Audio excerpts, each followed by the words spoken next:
Merci. Monsieur Lachaud a la parole. Madame Brulbois, vous avez raison. Le réseau francilien est complexe. Il est imbriqué les uns dans les autres. Et en effet, quand la ligne de RER A est saturée, c'est-à-dire qu'il est impossible de mettre plus de RER qu'il n'y en a actuellement sur la ligne, vous allez m'expliquer comment vous allez faire passer des RER en plus sur une ligne où la RATP et la SNCF sont incapables d'en faire passer plus. Donc, cette concurrence, elle est fausse, elle n'aura pas lieu, ça sera un remplacement du service public.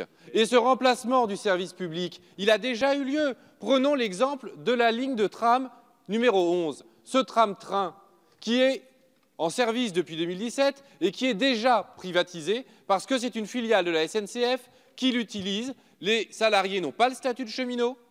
Le titre de transport, le ticket T+, ne fonctionne pas sur cette ligne. Cette ligne de tram est plus chère que n'importe quelle autre ligne de tram. Et le service est plus dégradé que sur n'importe quelle autre ligne francilienne. Donc, la privatisation qui a déjà été mise en œuvre, cette concurrence qui a déjà été mise en œuvre sur cette ligne, a démontré son échec. Si on prend une autre métropole de rang mondial, comme vous dites, Londres, le réseau londonien a été privatisé et 4/5 des trains sont en retard quotidiennement. Est-ce que c'est ça que vous voulez?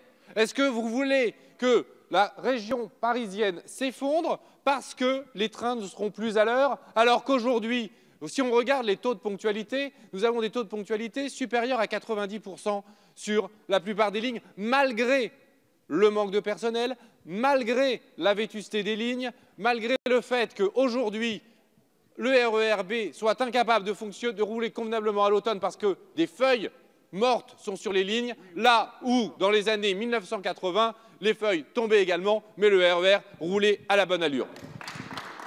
Merci.